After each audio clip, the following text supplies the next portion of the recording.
Hello everybody, it's Mr. Moki Moki, and today we got episode 14 of Yu-Gi-Oh! Vrains. Um, and before I get into it, I guess this is new news, for those who may or may not know. Yu-Gi-Oh! Vrains got a new director. I'm not sure if it's just like anime director or like story director altogether. Either way, point is there's a new director. The previous director from episodes 13 to episodes 1, I guess I should say 1 to 13, has stepped down, and now as of episode 14, so this episode, we have a new director that's I feel like is going to be staying with us from now on. So that's pretty cool. And let me say that I'm not sure if you guys noticed the differences of animation in this episode so far, but definitely one thing that I noticed in terms of uh, animation was the link summoning that Emma did, or Ghost Girl. And it honestly seemed like a lot better, a lot more active. The monsters used like kind of turned into like tornado like things, and it just like they went right down into their link arrows. And it seemed like a lot more active than before, and I actually liked it a lot better instead of like the characters kind of just like floating upward into the sky of this portal. Right now it feels like it's a lot quicker, a lot fast paced. Um, and it's just more active, I feel, and it did feel a lot better. Um, so hopefully that's like that for most summoning sequences now. I hope it's more exciting, because I feel like with the amount of link summoning that's happened already, since Yusaku kind of just like link summons like 4 monsters almost every duel now, it could be a little jarring. It could be a little stale. So I feel like this way it's a lot more active and exciting. One thing that I will say, like even with like synchro summoning in 5Ds and Xyz summoning in Zeal and pendulum summoning in Arc 5, they're always kind of exciting. Like there's always these very animated, very bright, colorful uses of just energy that made the summoning a lot more unique and a lot more exciting. So I felt like Link summoning was kind of lacking that. So at first when Link summoning happened, like with Decode Talker, I was really excited. But the more and more it happened, I kind of just, it wasn't as exciting to me. So really with this new sequence of Link summoning, I'm really liking it. So yeah, but without further ado, I'm gonna get right into the review. So Emma, pretty much she goes off on this binge trying to find information on Playmaker, on the guy who allowed her access. So she's definitely looking for a challenge for Playmaker. Nothing new really that we get uh, from the summary, like from the summaries that we got. This episode pretty much just portrayed those summaries like perfectly. Like there's nothing really new that we got to know. We do learn that Akira did officially get demoted, and he's now just a chief. So there's that. Other than that, just it's pretty much just about Emma figuring out what she wants to do, in terms of like offering up the information to Playmaker. They get their duel. Playmaker doesn't hesitate in accepting Emma's challenge, so he definitely just goes right in for it. Um, and then they start dueling, and there's not much to say about the duel other than it seemed a lot more active. Definitely the link summoning, I really liked it.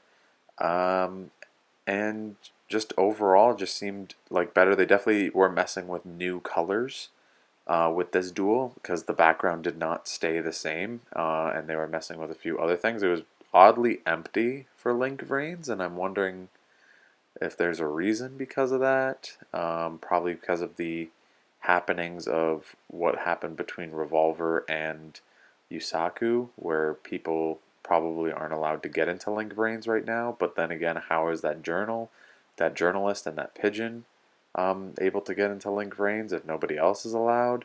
Also, how is Playmaker and Emma allowed to get into Link Vrains at the moment? So it's weird. Like, I understand that they're hackers, but like, really? Kind of weird. But anyway, moving on. For the episode, I honestly thought that even though that we had a recap episode last week, um, it was weird to me that we didn't really get much of social life interaction. I felt like, maybe we should check up on Aoi and see how she's doing. Like, I understand that she woke up from the hospital bed, but it seems like how many episodes have passed since the duel took 4 episodes, and it honestly seems like we've been in Link Vrains like a lot. We don't have much of Yusaku's social life, and it seems like the beginning of Yu-Gi-Oh to be the best part to establish this social life sort of aspect of it before we get into the nitty-gritty of it, because honestly, like as much as I love the duels and the world of Link Vrains, like we still want to know the social aspects of Yusaku. Um, we still want to get more interactions from him because he's like, I mean, he's still a kid. He still needs to go to school. Um, and despite one thing I will say, yeah, despite Yusaku's social or like lack thereof of socialness, he still finds a way to be, what's the word, insightful about the human nature of things, because it's so weird because I or Ignis is so emotional, yet he can't comprehend the human emotions of other people, like the not logical aspects of them. Like, why do they do this if it doesn't make sense? Or, I mean, even if it does make sense, he doesn't seem like he understands, despite him being so intelligent. He doesn't understand the social aspects of it.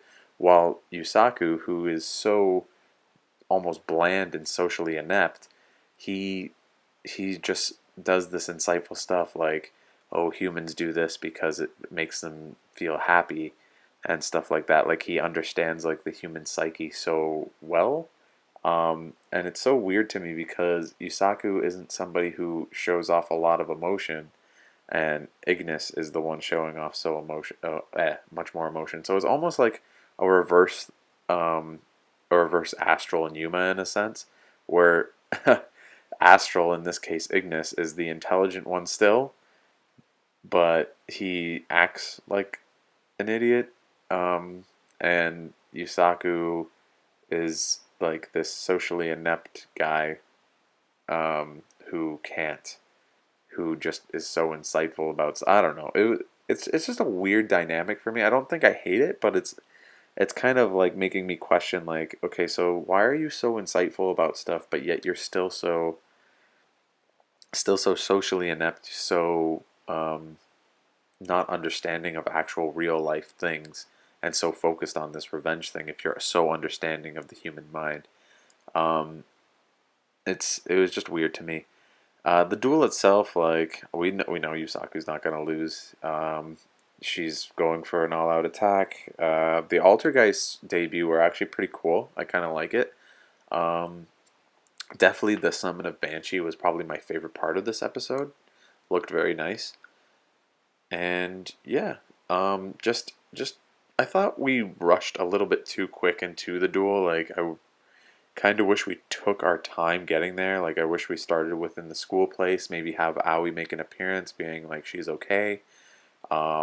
Maybe check up on Yusaku's school friend and stuff, like how things are going in school.